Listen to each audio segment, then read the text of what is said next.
Well, my involvement with the spectacle makers goes back to the mid-80s, and I started at that time because I served on their education committee and was also an examiner for their SMC qualification.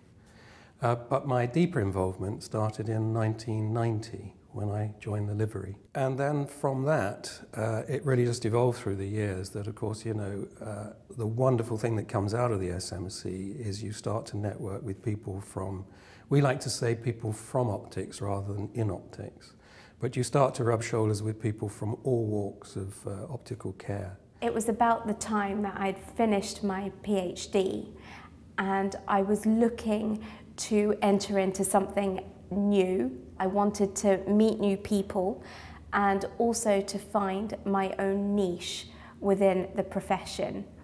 And the spectacle makers enabled me to do this through meeting a wide range of people in a completely neutral and apolitical environment. It is a great way to build relationships, and in a way that you can't normally do it otherwise. You start to rub shoulders with people working in research and so forth. So for me, that's really the biggest gain from being part of the Spectacle Makers Company, that you have this huge networking capability. And it takes you into sectors of optics that you wouldn't see otherwise. I found that all the people I spoke to within the Spectacle Makers Company were extremely friendly and were extremely keen to actually get to know me more and to find out more about what I do and what my interests were. And I really felt that they took a real interest in my career path.